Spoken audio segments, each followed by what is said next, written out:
céus abalando.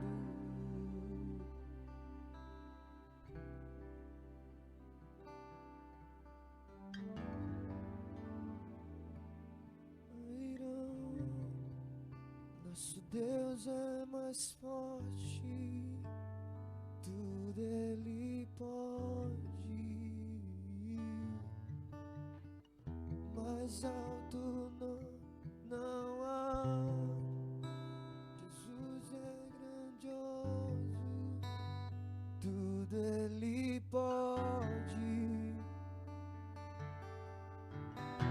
Meus dias cairão. Nosso Deus é mais forte, tudo Ele pode. Mais alto nome não há. Jesus é grandioso, tudo Ele pode.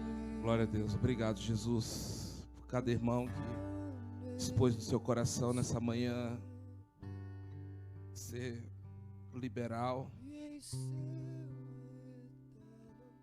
e com seus corações estarem guardados debaixo desse princípio, que o princípio os proteja, Pai. Senhor, multiplique a sementeira dos teus filhos, nunca falte em seus celeiros. Aqueles que estão em casa também, que ofertaram, que o Senhor os guarde, o Senhor os abençoe poderosamente. Amém. Glória a Deus. Bom dia, minha gente.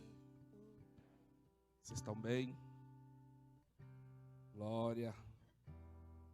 Abra sua Bíblia, por favor.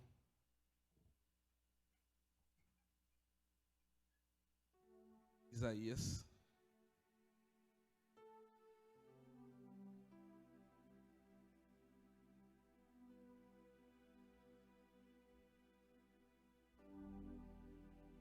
Isaías, capítulo 54.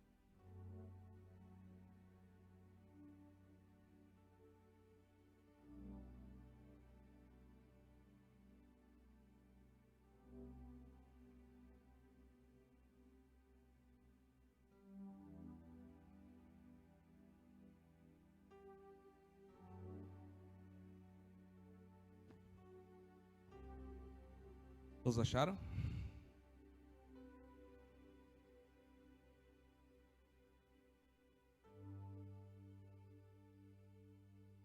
Diz assim. Vamos ler o versículo 2. Alarga o espaço da tua tenda, estenda-se o toldo da tua habitação, e não o impeças. Alonga as tuas cordas e firma bem as tuas estacas. 3. Porque transbordarás. Porque transbordarás. Porque transbordarás. Para a direita, para a esquerda. A tua posteridade, os teus filhos, teus netos, bisnetos, possuirá as nações e fará que se povoem as cidades assoladas. Não temas, porque não serás envergonhada, não te envergonhes, porque não sofrerás humilhação.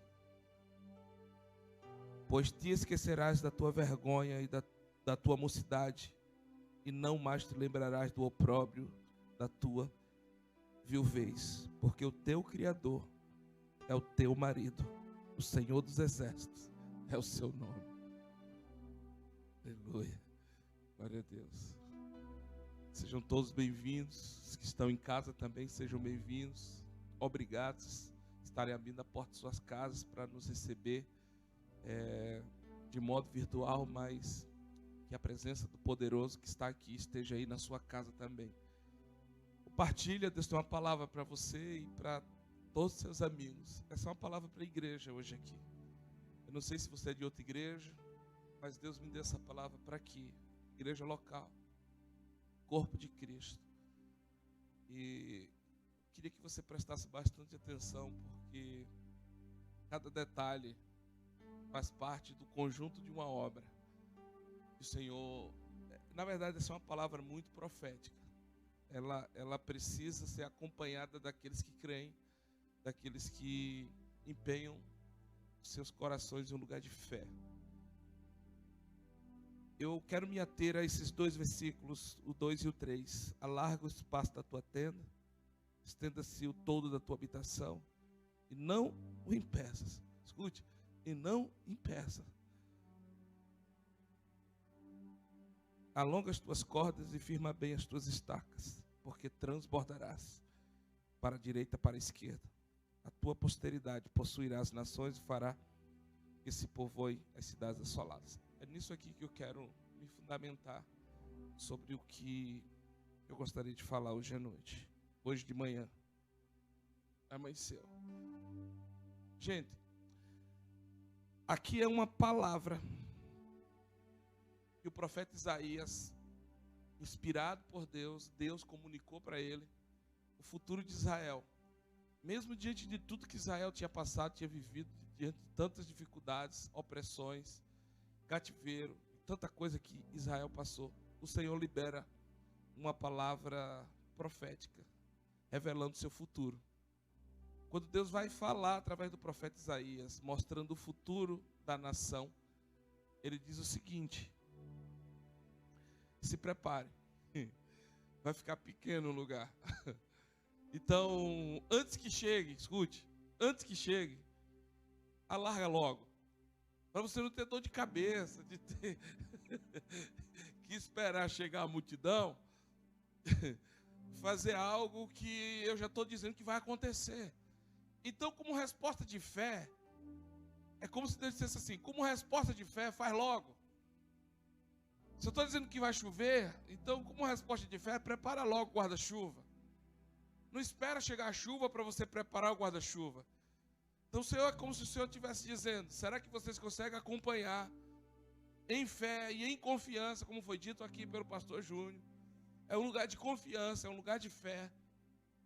Mas não é uma fé solta, não é uma fé vazia, não é uma fé inconsequente, não é uma fé sem sentido, sem lógica.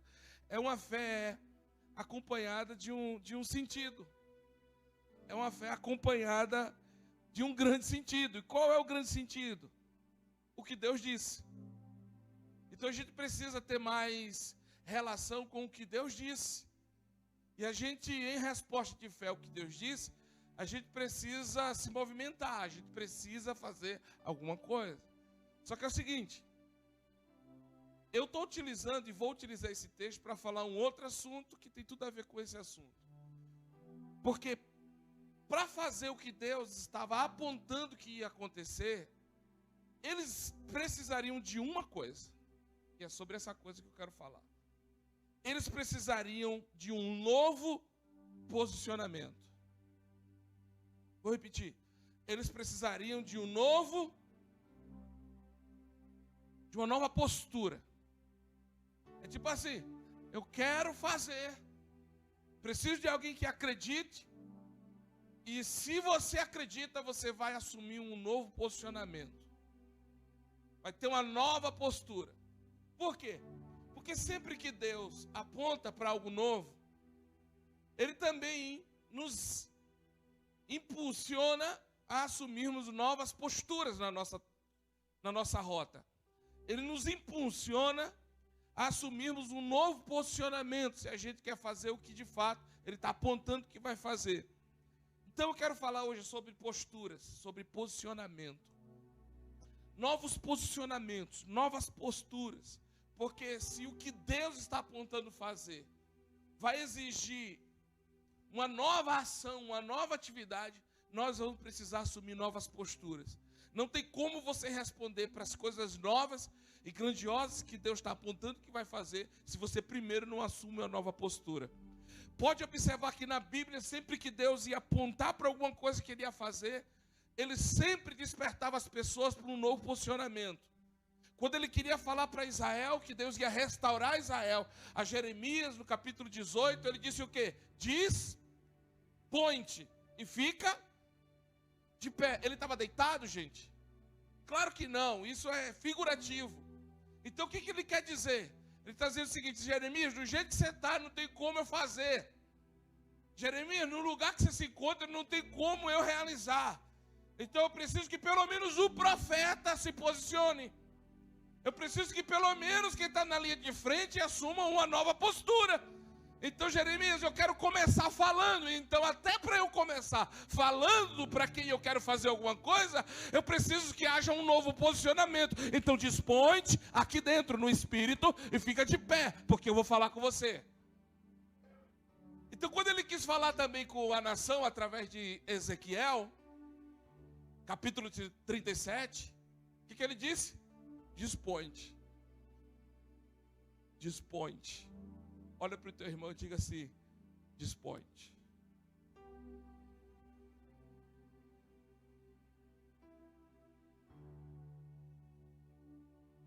Então sempre Deus vai nos conduzir a esse lugar. Porque assim, tudo muda quando a gente muda. Às vezes a gente está esperando mudanças que elas estão exatamente relacionadas à nossa mudança. Toda mudança está vinculada à sua mudança. Então toda mudança que eu estou esperando que aconteça aqui fora, Deus está esperando que primeiro eu mude aqui dentro. Então é como se as coisas talvez não estão mudando aqui fora, e você está jejuando, está orando, está fazendo um monte de estripulia, porém ainda não assumiu uma nova postura que Deus está esperando aqui dentro. Não que eu seja contra orar, jejuar, porque tudo isso faz parte do cardápio do crente. Só que é o seguinte, não vai adiantar a gente se comprometer com as atividades religiosas se a gente não tem uma nova postura interior. Então, tudo pode se tornar apenas litúrgico e não mudar absolutamente nada que precisa ser mudado na minha vida se eu primeiro não assumo uma postura interior, se eu primeiro não me posiciono aqui dentro. Então, o nosso posicionamento diante desse momento que a gente está vivendo, o nosso posicionamento diante da guerra precisa ser mudado. Por quê? Porque o propósito é o mesmo, mas a movimentação é outra, e por isso eu preciso estar antenado. Por quê? Porque Deus está esperando novos posicionamentos e novas posturas para Ele poder realizar, e às vezes Ele vem e encontra apenas um religioso. Por isso, o nosso posicionamento diante das guerras nos põe para dentro ou nos põe para fora? Acã estava dentro da cidade. Então o posicionamento dele de desobedecer a Deus, pegando aquilo que não era permitido pegar e trazendo para dentro da sua casa o que não estava autorizado levar, pôs ele para fora da cidade. Mas Raabe, que estava no muro, quase fora da cidade, assumiu um posicionamento diante de Deus de acolher os seus homens. E porque ela assumiu esse posicionamento, ela foi colocada para dentro da cidade. Então, conforme você se posiciona, vai determinar na guerra se você entra ou se você sai para a cidade. Então, tudo tem a ver com os nossos posicionamentos. Então, preste atenção numa coisa, que isso é muito importante. Em tempos de transição, não dá para a gente ficar de bobeira. A gente tem que estar atento àquilo que o ambiente que está sendo gerado está pedindo e exigindo de nós. A gente tem que estar sóbrio para estarmos atentos àquilo que está sendo gerado nesse momento, nesse ambiente. Porque isso aqui não pode ser para você apenas um lugar aonde você frequentemente vem aos domingos ouvir uma boa palavra, ir para casa e dizer: que culto maravilhoso, que coisa maravilhosa, se você não sai daqui determinado e assumir uma nova postura dentro de você para Deus poder cumprir na sua vida o que Ele está gerando aqui.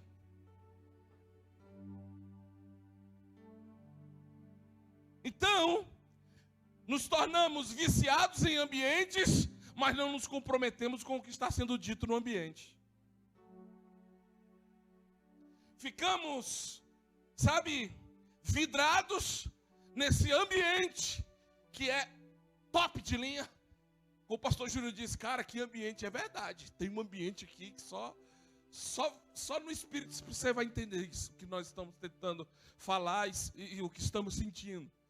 Dá para pegar o que Deus está fazendo aqui. Só que é o seguinte, eu não posso ficar viciado nisso, porque não é o ambiente que te muda, é o Deus do ambiente que te muda. Então, se você não assume um comprometimento de mudar a sua posição com o Deus do ambiente, você vai ficar aquele crente chapadão, que só quer vir para esses ambientes para ficar chapadão, e a sua vida continua a mesma. Então a gente vai ficar olhando para aquele crente chapadão com a mesma vida. Então, quando a gente assume uma postura interior de se comprometer com o que Deus está gerando, isso só é perceptível a quem está sóbrio. Isso só é perceptível a quem está atento. Porque Deus está gerando alguma coisa aqui. Deus está gerando coisas grandiosas aqui. Mas se você está só focado no que você sente aqui, você vai ser sempre um crente sentimental. Agora, se você está focado no que Deus está falando aqui, para mudar a nossa história, a nossa trajetória e o curso da nossa vida, e se compromete com isso, pode ter certeza, você além de sentir, você vai perceber que Deus está mudando sua história. Então é por isso que precisamos saber se a forma como estamos vivendo está de acordo com aquilo que a gente está ouvindo. Vou repetir isso aqui. A forma como eu estou vivendo está casado com a forma ou com aquilo que eu estou ouvindo?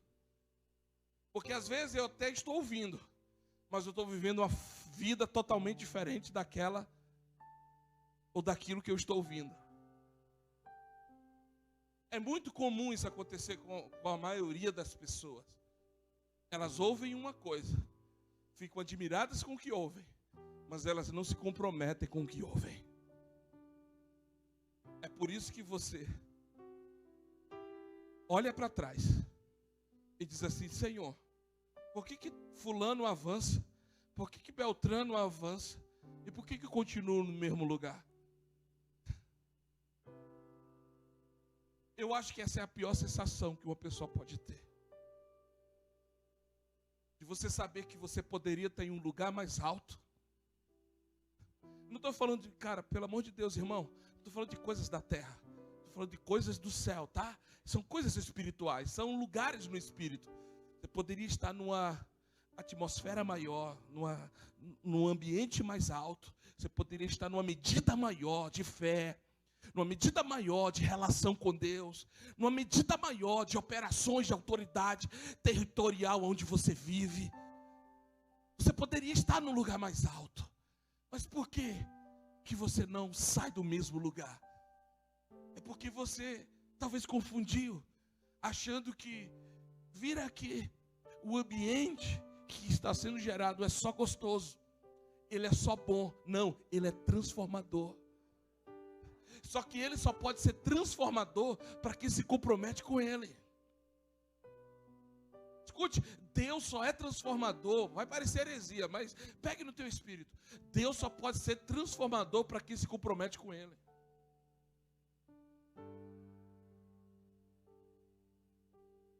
Então veja, às vezes a gente está sendo impulsionado por uma necessidade de fazer alguma coisa, e aí a gente acaba fazendo nada do que Deus está esperando de nós.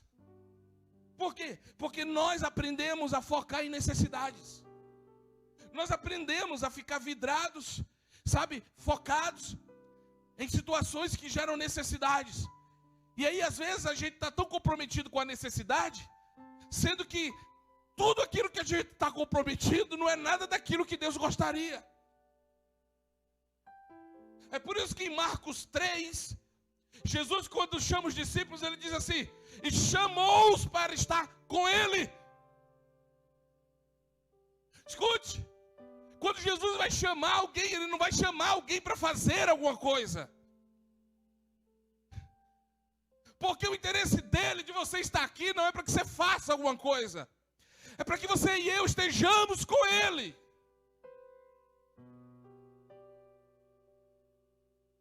É por isso que nos movemos mais por necessidades do que por um real propósito. E aí, porque nós não nos comprometemos verdadeiramente com o Deus do ambiente, a gente vive sentindo o quanto é bom o ambiente e vamos olhando mais para as necessidades de estar nesses ambientes do que a gente abrir a visão, dilatar o entendimento, dilatar a nossa capacidade de compreensão para enxergar aonde de fato Deus quer nos inserir. Escute, isso diz respeito a mudanças e posicionamentos internos. São posturas interiores. Não diz respeito a coisas aqui fora. E é por isso que o serviço é a última coisa. Vou repetir. O serviço é a última coisa. Como assim, pastor? É porque a nossa mentalidade fracassada, caída em Adão, ela vive nos empurrando para o serviço. Isso diz respeito a uma mentalidade operacional sem essência. A gente quer se conectar ao que fazer. A gente quer achar o que fazer. Cara, parece que eu estou falando contra o fazer. Não, eu estou dizendo que o fazer tem o seu lugar. E às vezes a gente coloca o que fazer no lugar errado. Porque nós estamos cansados de ver pessoas fazendo algo que ou talvez Deus não gostaria que elas fizessem, ou talvez fora da hora de fazer.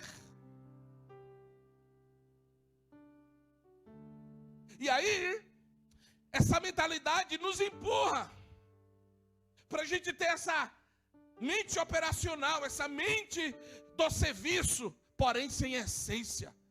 Parece que a gente corre para se conectar com o que fazer. Só que fazer sem direção tem um fim trágico. Vou repetir. Fazer sem direção tem um fim trágico. É por isso que tem muita gente frustrada com lideranças, com igrejas, com pastores, com líderes. Por quê? Porque foi muita gente que quis se conectar primeiro com o serviço, antes de se conectar com o Deus do serviço, que te chamou para estar com Ele primeiro. Aí muita gente se decepcionou e se frustrou. Por quê? Porque foi tirado o cargo. Porque foi tirada a função. E aí quando tira o cargo, tira a função, a pessoa se decepciona, ela se frustra, ela não tem mais no que se apegar. Por quê? Porque ela não construiu as bases sólidas para que ela pudesse andar no reino de Deus. E a base sólida para se andar no reino de Deus é você estar conectado ao Pai. É por isso que Jesus disse aos discípulos: a minha comida e a minha bebida, qual é? Fazer a vontade do meu Pai. Então, observe, Adão, ele não vai ser desligado ali, depois da queda, de Deus. Ele é desligado da eternidade. É tipo assim, Deus não fez o homem para a morte. Deus não fez o homem para morrer. Por isso que você sente tanto quando alguém morre. Por que a gente tem aquela sensação horrível quando um ente querido morre? Porque nós não fomos feitos para a morte. Então a gente fica muito abalado quando alguém que é ente querido nosso morre. Porque nós não fomos feitos para a morte. Então quando Adão cai, ele não se desliga de Deus, ele se desliga da eternidade. Agora ele não é mais o ser eterno. Só que é o seguinte, Deus colocou algo dentro dele, quem se lembra? Deus colocou um serviço dentro dele. Por quê? Porque o serviço de Adão estava conectado à sua ligação ao Pai, a Deus. Então, enquanto ele estava conectado a Deus, o seu serviço tinha respaldo. Quando ele estava conectado ao Pai, a Deus, a eternidade, o seu serviço era legítimo. Mas depois que ele quebra essa relação, com o eterno, mas ele não perde o seu serviço, porque os dons e as vocações de Deus são irrevogáveis. Ele dá, ele não tira. E Deus deu algo para Adão que ele quis continuar em operação, porém sem legitimidade. Deus deu para Adão a capacidade de nomear coisas. Deus disse: Adão, dá nome a todas as obras das minhas mãos, toda a criação, dá nome para elas. Deus colocou isso dentro dele.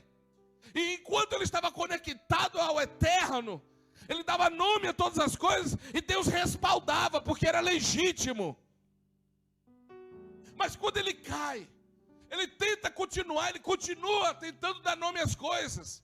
Porque dentro do Éden, Eva, não era Eva, era a disjuntora. Qual era o nome dela? A disjuntora. A mulher que o Senhor me deu.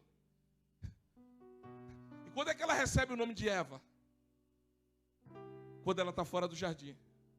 Ele dá o nome a ela de Eva. Ou seja, a capacidade de nomear está dentro dele. A capacidade do serviço está dentro dele. Mas não é legítimo mais. Por que eu estou falando isso?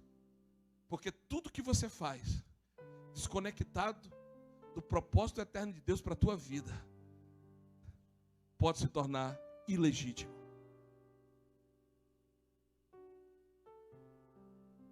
Tudo que a gente for fazer, tem que primeiro estar conectado ao eterno. Porque é a conexão com o eterno que vai nos dar legitimidade. É por isso que tem pessoas, escute isso, que é melhor não fazer nada até que o eterno aponte. É por isso que não se cria nada. No reino de Deus não se cria. No reino de Deus já nasce pronto. Então escute isso. Não é o que fazemos, é o que somos. Ele tinha a mesma atividade, mas não tinha mais a legitimidade. É por isso que Geralmente, quando a gente quer corrigir algo em nossa vida, a gente corre primeiro para tentar mudar o que a gente está fazendo. Só que Deus não procura mudar o que a gente está fazendo.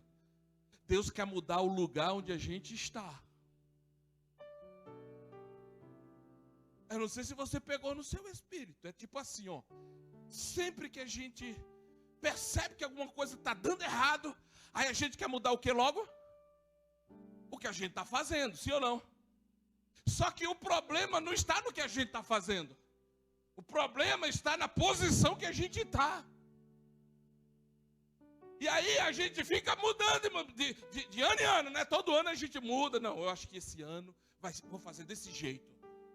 Aí passa o outro ano. Não, esse ano não deu certo desse jeito, não ficou muito legal. Então eu vou mudar o jeito de fazer. Escute, no reino, não é o jeito de fazer que se muda. É a posição que você se encontra que muda. É por isso que a preocupação de Deus não é mudar o seu jeito de fazer as coisas. A preocupação de Deus é mudar o lugar onde você se encontra. Foi o que Adão tentou fazer. Um jeito de se encontrar com Deus. Como? Cobrindo-se com folhas de figueira. Ele quis mudar o jeito de se encontrar. Só que Deus pergunta para ele assim: aonde você está? Ou seja, o lugar que você está que está errado, Adão. Não é o jeito que você está fazendo, é o lugar que você está. Então Deus quer mudar o nosso lugar. Porque tudo que eu tentar fazer, e o ponto de partida ainda é o mesmo lugar que eu estou, vai dar errado. Então sabe qual é a melhor coisa a fazer? A melhor coisa a fazer não é só deixar de fazer o que estou fazendo. É eu deixar Deus mudar o lugar que eu estou. É eu me quebrantar diante dele e dizer: Deus, é o lugar que eu me encontro. São os posicionamentos aqui dentro que eu não mudei. Eu mudei a forma de fazer as coisas, mas o coração é o mesmo. Eu mudei o jeito de fazer as coisas, mas a minha postura e os meus pensamentos são os mesmos. Então Deus quer mudar primeiro o teu posicionamento, para você acertar o que você vai fazer. Quem está comigo aqui? Estou construindo primeiro uma ideia com você, depois a gente vai mais fundo um pouquinho. Por quê? Porque não é um ajuste no comportamento, minha gente.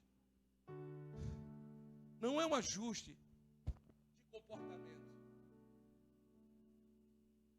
É a partir de onde estamos vendo a vida. É a maneira que a gente olha para a gente. É a maneira que a gente olha para a vida. O comportamento, ele é consequente.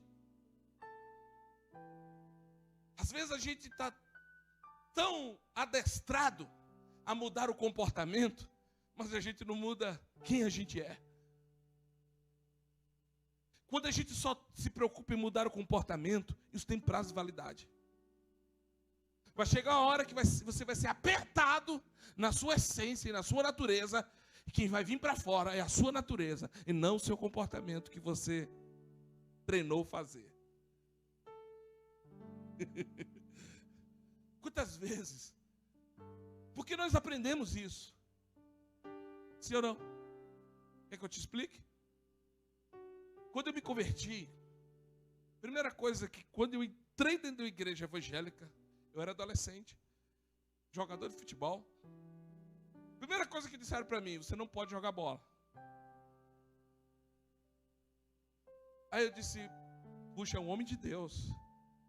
Então é verdade, não posso jogar bola. A outra, você não pode andar de bermuda na rua. Aí eu olhava assim e dizia, puxa, um calor desse do Nordeste. Ficar de calça o dia inteiro. Dormir de calça, ir para a praia de calça. Sangue de Jesus. Mas tá bom, é um homem de... E a gente foi sendo modelado, moldado, adestrado. Então a gente começou a aprender as mudanças a partir do ponto de vista interno e externo. Só que isso entra de uma forma tão sutil dentro de nós, que os anos vão avançando e parece que aquilo nos cauteriza. Então a gente começa a aprender a ser crente. A gente começa a aprender a ser de uma igreja. A gente começa a aprender a fazer parte de um clã religioso. A gente começa a dizer, opa, eu não posso cortar o cabelo, minha esposa não pode usar brinco. A gente começa a rotular as coisas que pode e as coisas que não podem. E aí, agora a gente vai ajustar comportamento. Ajustamos a estética externa. Agora a gente vai ter que ajustar comportamento. Não é? Sim ou não, gente? Vocês estão comigo ou não? Estou falando alguma coisa demais?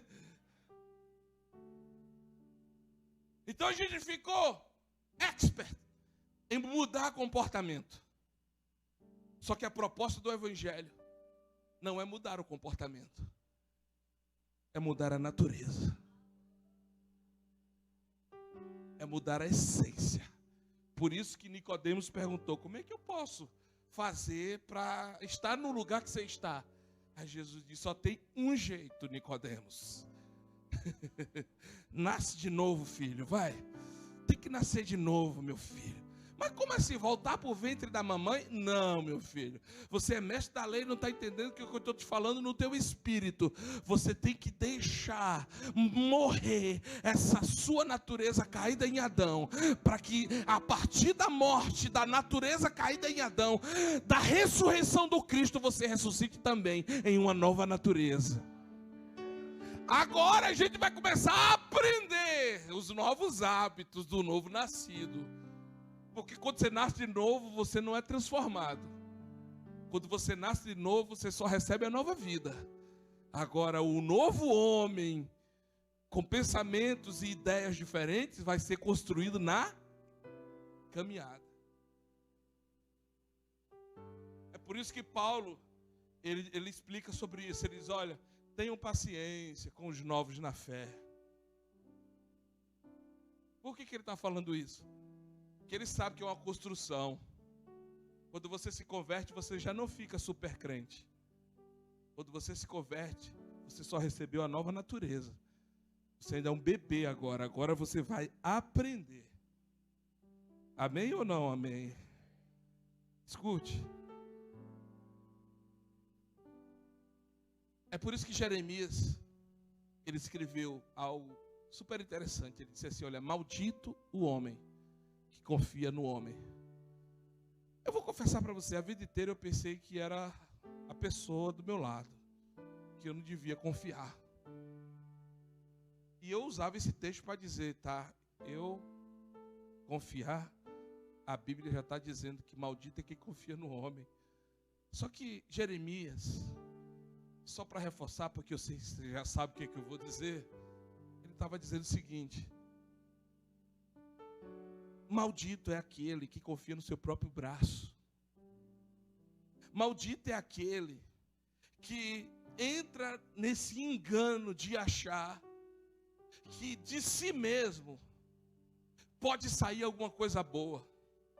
É como se ele dissesse assim: olha, maldito é aquele que cai no engano, que cai nessa mentira, que cai nessa presunção de achar que consigo mesmo alguma coisa boa vai sair. É um equívoco de nós mesmos. Então é como se ele dissesse: olha, você não tem nada bom para dar de você mesmo. Por isso que Deus nos chamou para um lugar onde os nossos posicionamentos corretos vão gerar consequências corretas. Os nossos posicionamentos certos vai nos colocar nos lugares certos. É por isso que nós não acreditamos em oportunidades. Cara, quem é de Deus não vive de oportunidade. Quem é de Deus vive de posicionamento certo para tomar as decisões certas. Porque o que você conseguiu ou vai conseguir na vida não são de oportunidades que você vai encontrar aí na vida. O que você é ou vai ser diz respeito em como você se posiciona para tomar as decisões na vida. Diga: eu não vivo de oportunidades. Eu vivo de escolhas certas. Tem gente que diz assim: eita, pega logo porque a oportunidade só passa uma vez. Só passa uma vez. Passa uma vez para quem vive de oportunidade. Porque a nossa vida, ela é consequência das nossas. Agora, as escolhas, elas estão correlacionadas ao nosso posicionamento. A depender do lugar que você está, você vai escolher certo ou errado. Alô? Agora veja uma coisa, pense comigo. Imagine a pessoa certa, no lugar certo, com a condição certa, os recursos certos, as qualificações corretas, mas na direção errada.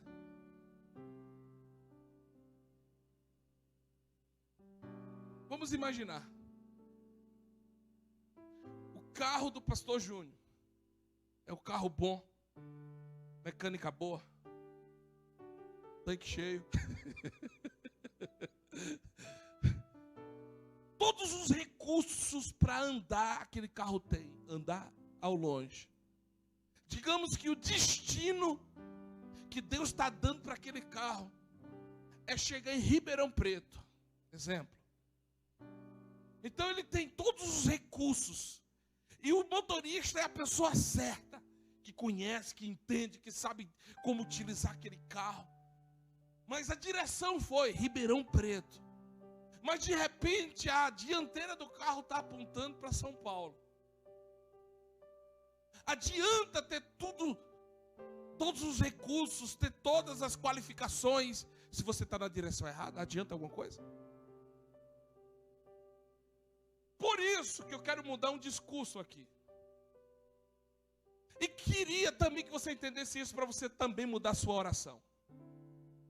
Porque eu estou vendo muita gente orando para Deus trazer recursos e provisões. Você é da direção errada. Deus só vai trazer recursos e provisões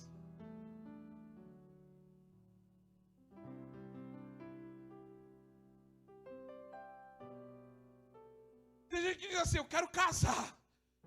Quer? Teu marido está pronto, sabia? Porque os recursos já estão prontos. As qualificações que você precisa para ter o marido que você precisa já está pronto nessa pessoa que Deus já aprontou. Essa é a forma que eu acredito. Você não é obrigado a acreditar assim, tá? Só que, por que não vem? Por que não chega? Porque talvez a direção não é certa. Agora imagine, o nosso problema, vou repetir, não é falta de recurso, mas falta de postura e posicionamento. Tem pessoas sofrendo, cara, sofrendo. E sabe o que acontece? A gente quer incentivar essas pessoas a elas serem firmes. A gente motiva, a gente incentiva e diz, olha, vai fundo, não desista. Você tem os recursos certos, você tem tudo aí para dar certo. Vai fundo, continua. Só que continuar para quem está na direção errada é a pior coisa. Para quem está na direção errada, a gente incentivar a continuar é a pior coisa. Porque no fim ela vai se perder. Na verdade ela já está perdida. Mas ela ainda se ilude com alguns recursos ou algumas qualificações que tem. Mas no tocante ao seu destino, ela vai chegar, vai bater cabeça na parede e vai dizer, não era aqui que eu queria chegar. Então incentivar quem está na direção errada é a pior coisa. Por quê? Porque quanto mais ela anda, mais distante ela fica do seu destino. Então, a melhor coisa que pode acontecer na vida de uma pessoa que está na direção errada é o seu carro quebrar.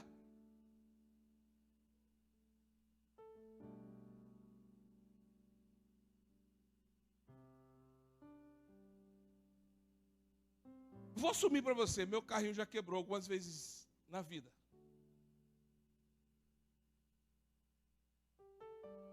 Eu me lembro, tinha um programa de rádio, tinha uma certa influência, gente sendo curada, gente sendo transformada, um negócio fantástico que Deus estava fazendo, me dando visibilidade. E, meu Deus, uma coisa gigante que Deus estava fazendo. De repente, virou assim da noite para o dia, o carro quebrou. Aí eu fui orar e dizer, Satanás, sei que é você que está querendo atrapalhar a obra de Deus. Eu sei que é você que está se levantando contra. Só que é o seguinte, a gente precisa entender uma coisa. Muita coisa que deu errado na nossa vida, não foi o capeta atrapalhando, foi o próprio Deus nos ajudando a nos colocar de volta para o destino certo. Pergunte assim, irmão, alguma coisa está dando errado ou deu errado aí para você?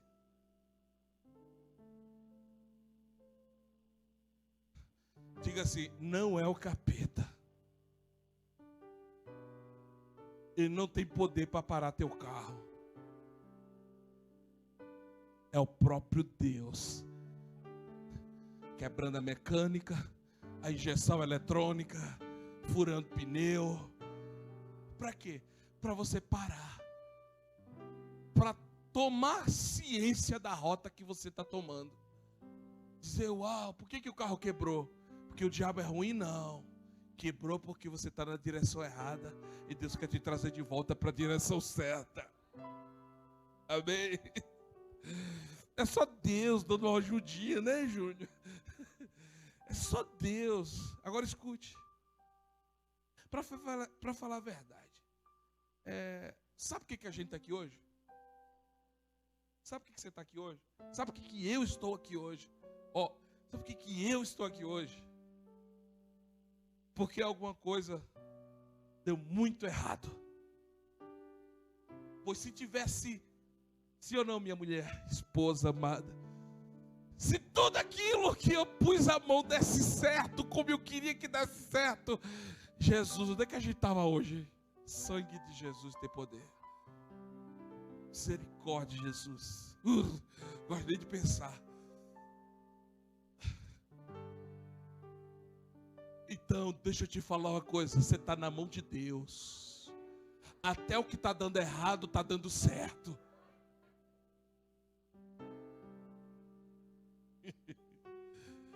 Porque se tudo que você pensou, planejou, colocou a mão para fazer desse certo, você estava aqui hoje não, filho.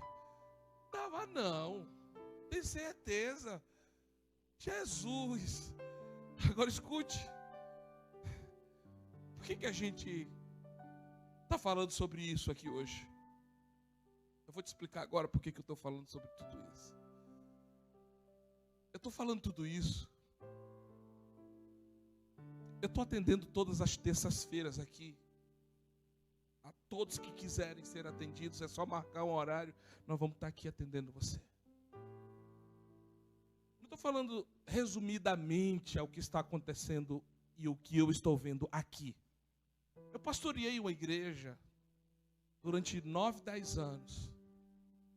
E o que eu mais vi nessa trajetória de tantas igrejas que eu vou, tantos lugares que a gente vai, o que eu mais vejo são pessoas perdidas dentro da igreja. Pessoas sem norte, pessoas sem destino. Deixa eu abrir aspas aqui. Você não está aqui só para ouvir uma boa palavra. Você está aqui porque aqui é uma casa de destino. Deus quer te dar um destino, cara. Deus quer que você ache o lugar certo que Ele planejou no seu plano eterno para você viver e fluir. Então escute isso. O que eu mais vi foi gente perdida dentro da igreja. Sabe qual é a dor no coração que me dá? A dor no coração que me dá é quanto tempo perdido de tanta gente fazendo tanta coisa que Deus não pediu para ela fazer.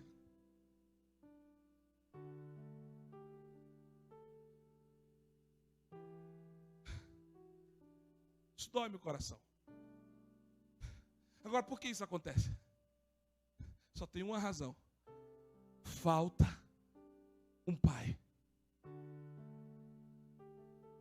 Por que falta um pai?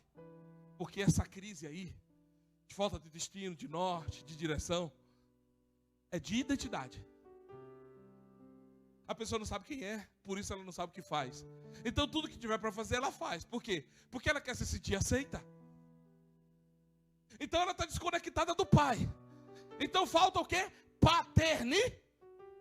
Não é paternalismo, tá, gente? De ficar, ô bichinho, ô coisinha, vem pra cá, não sei o quê. Cadê você? Onde é que você anda? Onde é que você está? Isso é paternalismo. Mas falta um pai. A paternidade literal, a paternidade essencial, a paternidade original. Qual é essa? É aquela que põe um filho no lugar que Deus quis colocá-lo.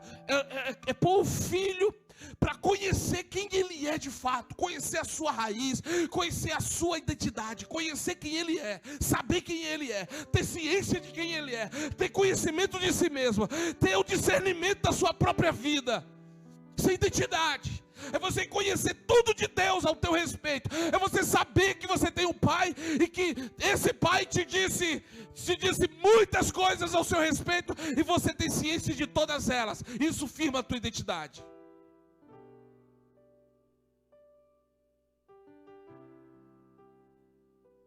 Então, quando você não tem a identidade, isso revela porque você não teve um pai. Eu não estou aqui para te culpar, porque isso já era evidente na vida dos discípulos. Lembra quando Filipe chegou assim e disse: Mestre, mostra-nos o Pai. Aí Jesus disse o quê?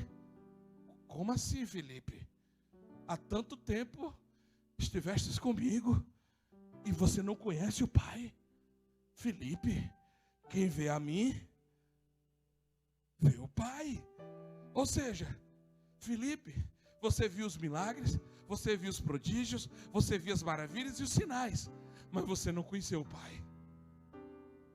Então não faz sentido, Filipe, você fazer parte de um grupo, ou de uma igreja, ou de uma denominação, ou de uma congregação, seja lá o que for, e você vê coisas grandiosas acontecendo a vida toda, mas nunca ter conhecido o Pai. Isso é inadmissível.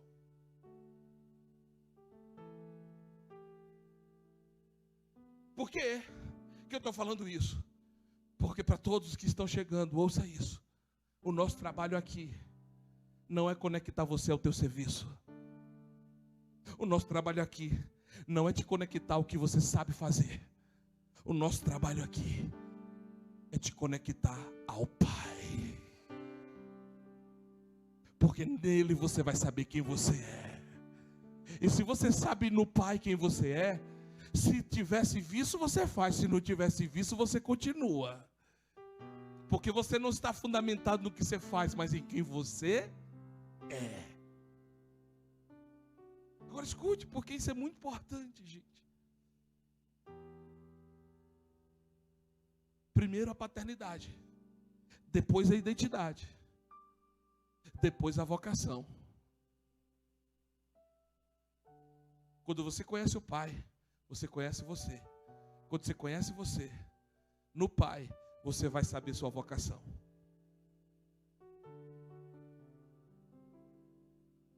E aí, quando você conhece sua vocação, aqui está a chave. Ninguém vai precisar mandar você fazer nada. Você já sabe o que lhe cumpre fazer. Você não depende de alguém. Vá para aqui, vá para ali, faça isso, faça aquilo. Porque a sua vocação vai te empurrar para você fazer o que Deus colocou aí dentro para você fazer. Eu não sei se eu estou sendo claro, mas é tipo assim, ó, o serviço é a última coisa. Escute. Quando algo novo estava para acontecer. Escute que agora eu vou descer o avião. Quando algo novo estava para acontecer,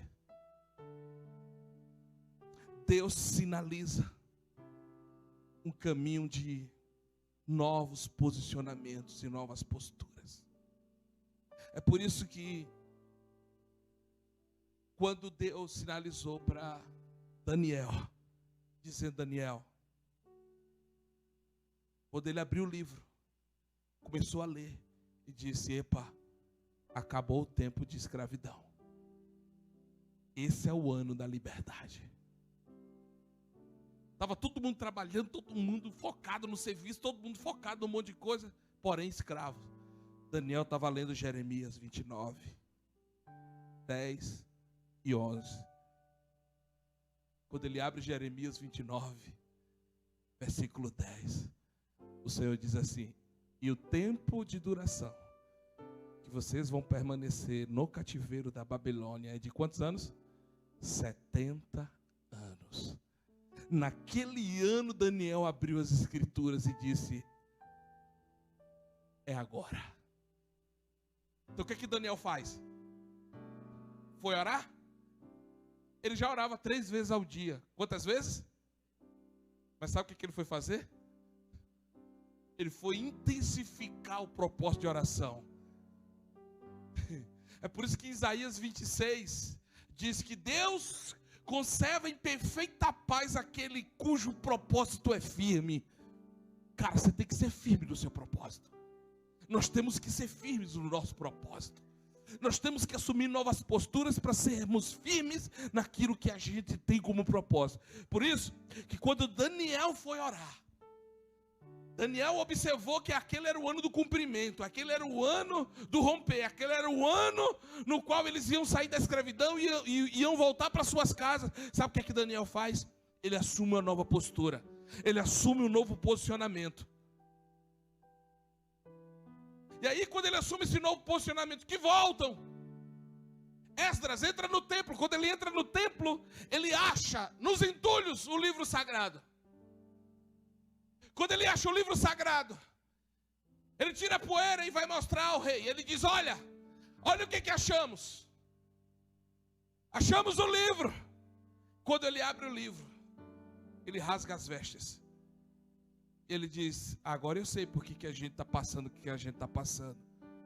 Porque o livro diz para a gente ter essa postura e estar nesse posicionamento, a gente assumir uma outra postura e um outro posicionamento. Cara, deixa eu te falar uma coisa. A palavra de Deus é o prumo que põe você no lugar certo. É por isso que nós precisamos ter paciência nesses dias para sermos bíblicos, Por que a gente está prezando por sermos bíblicos? Porque isso nos respalda, porque isso nos dá o norte certo, nos dá a direção certa. E o nosso papel, o nosso trabalho nesses dias é dar para você a direção certa, o direcionamento certo, a posição certa para te dar o direcionamento certo. Veja, aí Daniel, aí Esdras, quando pega o livro que rasga, diz: a gente está errado, gente. A gente está na postura e no posicionamento errado. Aí reúne todo mundo em praça pública e vai ler o livro. E diz a Bíblia que todos eram um.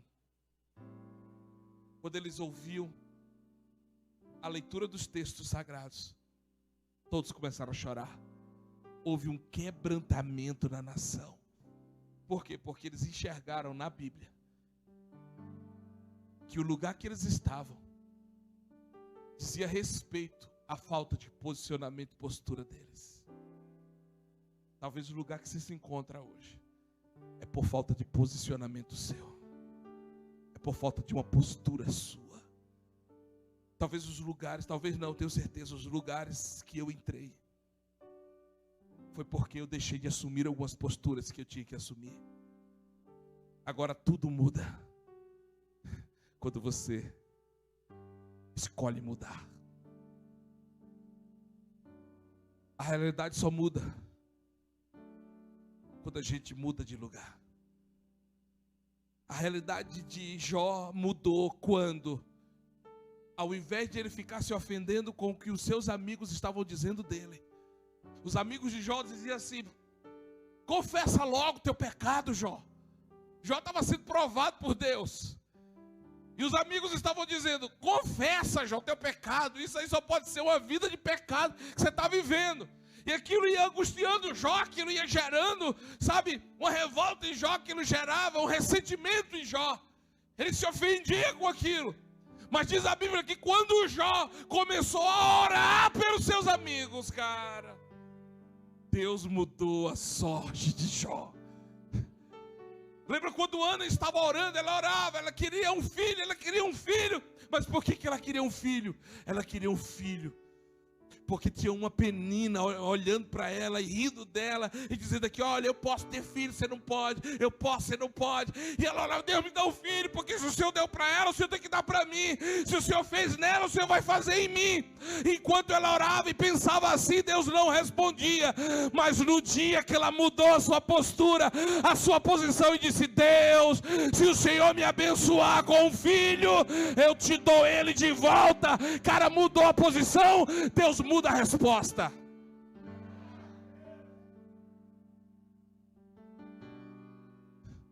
Escute, novos posicionamentos geram mudanças novas, e mudanças novas geram novas exigências.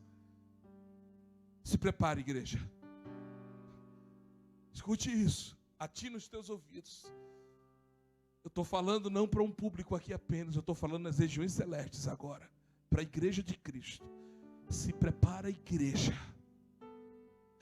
que nesses dias de mudanças, de novos posicionamentos e novas posturas que nós estamos assumindo aqui, até o pagão Deus vai usar para financiar o trabalho.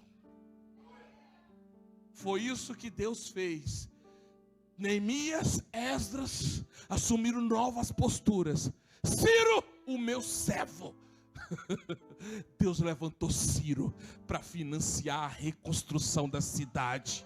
Escute, quando a gente assume uma nova postura, Deus vai levantar até o ímpio, o pagão, o incrédulo, aquele que nunca entrou numa igreja evangélica. Ele vai ser levantado para financiar aquilo que nós vamos estar fazendo para a glória de Deus. Escute, são dias de decisões, como era para eles. Dias desafiadores. E qual era o desafio?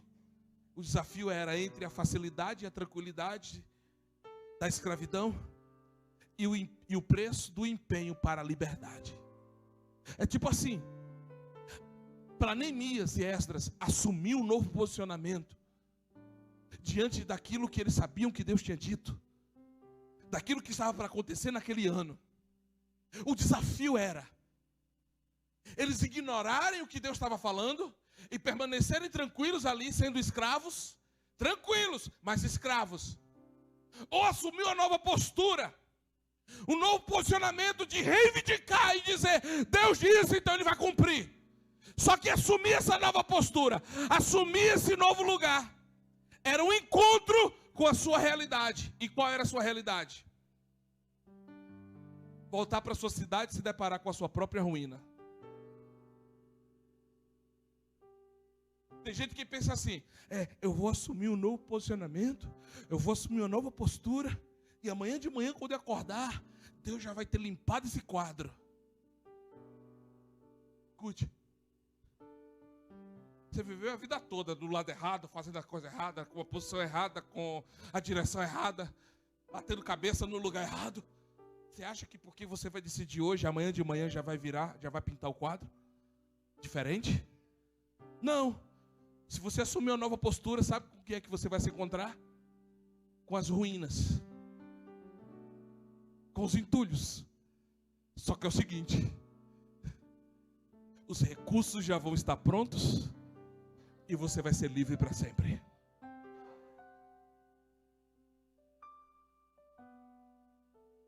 Ah, pastor, se eu assumir uma nova postura na minha casa, pastor, você não sabe a bagunça que vai ser. É isso mesmo. Você vai se deparar com uma bagunça, mas você vai ser livre. Ah, pastor, se eu assumir essa nova postura, pastor, você não sabe, os meus filhos, meu esposo, você não sabe a tragédia que pode ser. Você pode se encontrar com a tragédia, mas você vai ser livre. E os recursos para a reconstrução já estão disponíveis para você recomeçar e reconstruir tudo de novo.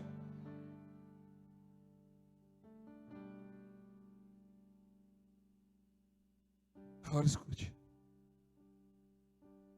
Quanta gente que eu sei que está aqui, que fez uma escolha, desde o primeiro dia que pisou o pé aqui.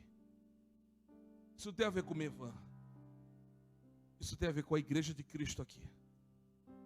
Desde o primeiro dia que pisou o pé aqui, preferiu pagar o preço de sair de lugares confortáveis, aparentemente seguros, e correrem o risco de serem mal falados, pisoteados, denegridos, esculachados, chincalhados, para viver o propósito de Deus na sua vida. Prepare teu coração. Talvez você está só vendo a bagunça agora. Agora Deus vai começar a abrir um outro ambiente para você. Você vai começar a ver os recursos chegando.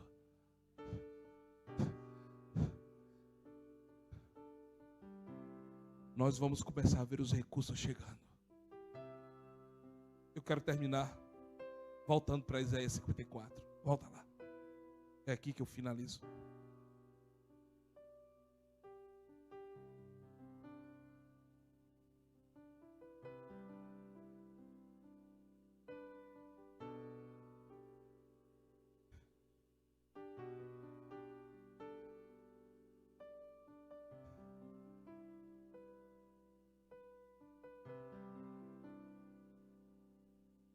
Observe como é que Deus trabalha.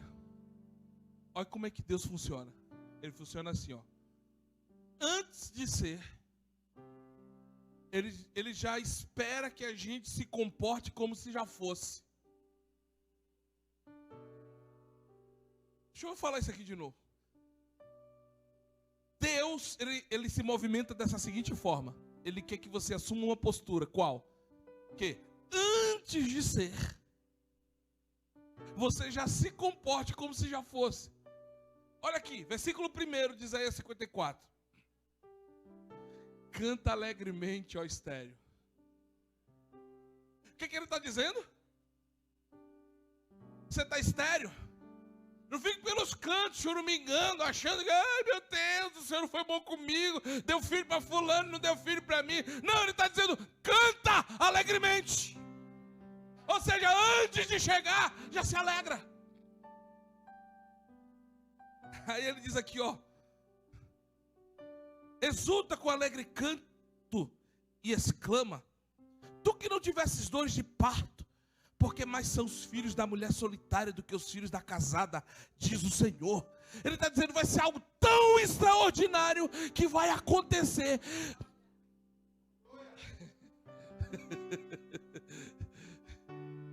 O canto de júbilo tem que preceder aquilo que se espera. Olha para o teu irmão e diga: desmancha essa cara, meu irmão, e canta.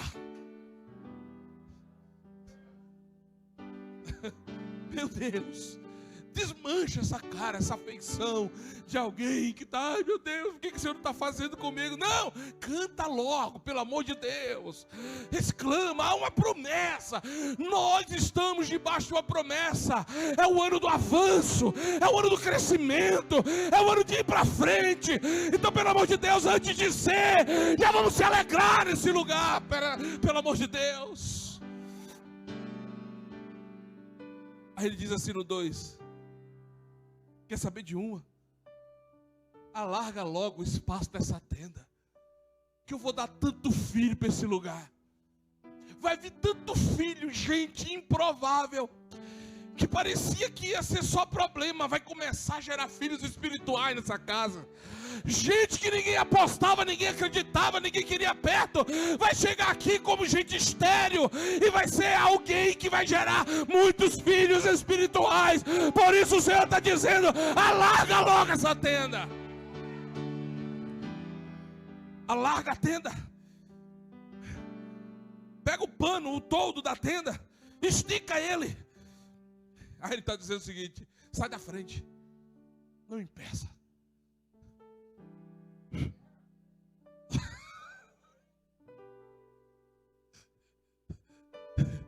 Escute, ele está dizendo o seguinte: não vai ter nada que atrapalhe você a ampliar, não vai ter nada que impeça você crescer, não vai ter nada que fique na frente. O que estiver na frente vai ter que sair da frente. O que estiver tentando impedir vai deixar de ser empecilho e vai contribuir com o que está sendo feito. Quem está tentando embargar vai vir para dentro e vai dizer: epa, conte aqui não só com o meu trabalho, mas com o meu dinheiro também. Eu vi que muita gente não deu amém.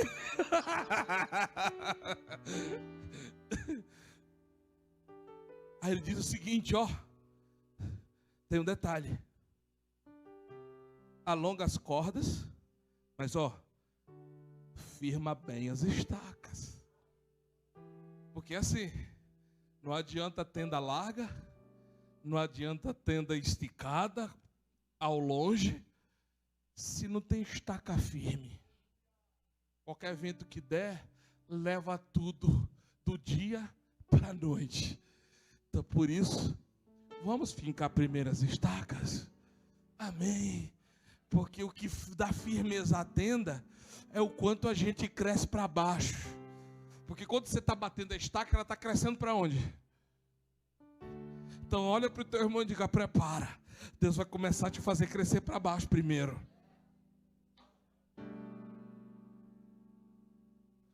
Não tem jeito, meu irmão.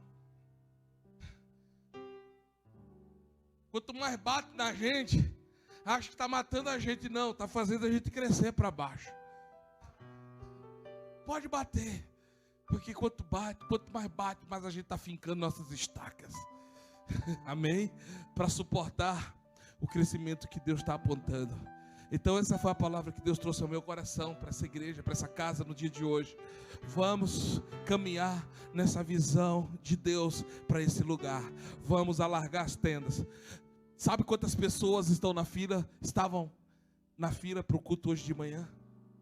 Quinta-feira, a Vivian me procurou: pastor, que eu... louca. Cadê ela? Olha ali, ó. Ela está de pé, viu, gente? Louca, pastor, vamos fazer o quê? E tal. Eu disse: Vivian, você quer me doidar. Porque se tem um cara que fica doido com essas coisas, é eu, Júnior. Quer me doidar, Vivian? Pelo amor de Deus, não faça comigo não, porque eu vou mandar todo mundo vir para o culto. Tinha 50 pessoas, gente. Sabe quantas pessoas hoje à noite estão na fila esperando? Mais de 50 pessoas, gente. Sabe, se não for Deus que está fazendo essas coisas, que diria Israel? Escute, nós vamos largar as tendas desse lugar. Quem está dentro? Quem está dentro? Quem vai pegar na corda para ajudar a esticar? Quem vai puxar o todo? Quem vai ajudar a puxar o todo? Quem vai fincar a estaca? Quem vai meter a mão no bolso? Aleluia. Deus está dando aí umas direções e já a gente vai estar no lugar maior em nome de Jesus. Gente, não é vaidade, não é luxo. É porque Deus está apontando para a gente esticar a tenda mesmo. Esse é o tempo que Deus está liberando para esse lugar, esticarmos a tenda. Alguns começam, Paulo planta, Apolo rega, mas é Deus que dá o crescimento. Dá uma salva de palmas para o Senhor. És invencível, inigualável, hoje pra sempre.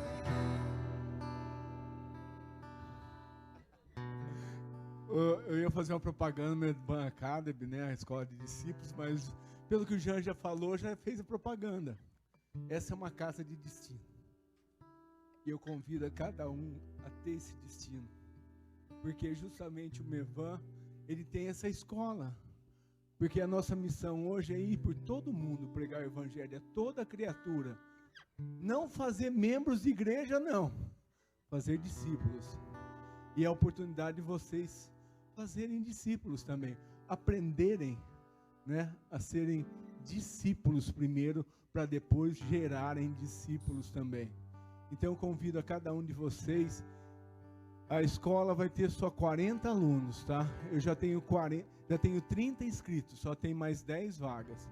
Mas eu convido a todos para o primeiro aulão, no dia 1º de março. Nós vamos fazer aqui no templo, tá? Quem decidir fazer a escola, já vai pagar no dia. A apostila, o valor da apostila é só R$120, que é dividido em 2 vezes. Nós, a igreja, temos que comprar as apostilas e depois, para quem decidir fazer a escola, compra na hora, automaticamente já vai ter a matrícula. Ok? Posso ouvir um amém? Quem vai fazer, quem levanta a mão? Ah lá. Já tem gente aqui que já me passou o recado e já está escrito, já, automaticamente. Tá? Então, as nossas aulas vão ser todas as segundas-feiras à noite. Das 7h30 a gente começa com louvor, depois vai ter a aula, depois a gente vai ter... Oi? 19h30, 7h30 da noite, 19h30 da noite. A gente tem um período de louvor de meia hora para entrarmos no clima, temos a nossa aula, temos o nosso compartilhamento, temos a cantina, outra segunda parte da aula, mais um compartilhamento.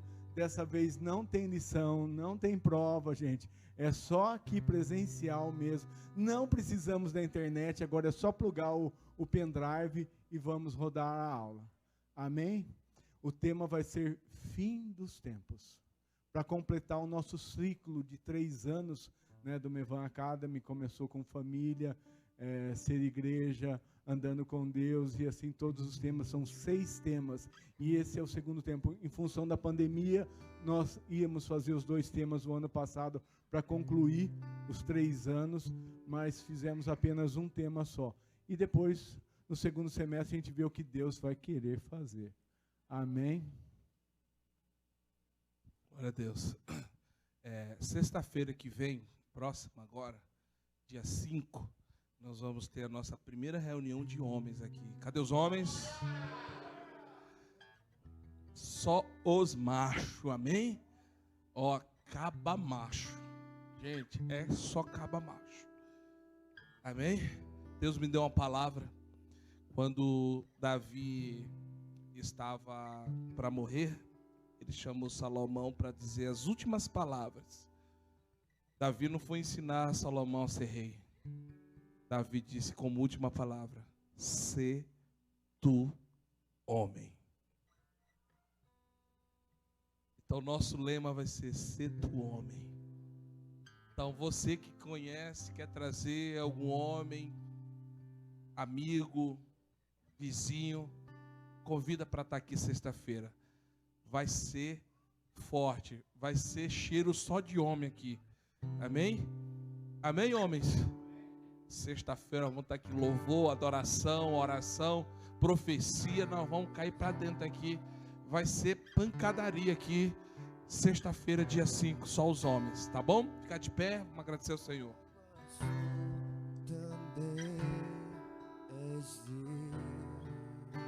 Se o pastor Ricardo sentir de dar o churrasco, né? A gente sente de comer. Amém? Olha para o teu irmão e diga: que bom que você veio. Diga assim: esse é o ano do avanço. Nós vamos esticar nossas tendas. Nós vamos esticar as cordas. Nós vamos ficar estacas em nome de Jesus. Que o Senhor te abençoe, te guarde, te resplandeça. Faça você próspero e grande na terra. Em nome de Jesus, vou em paz até sexta-feira os homens e até domingo todos.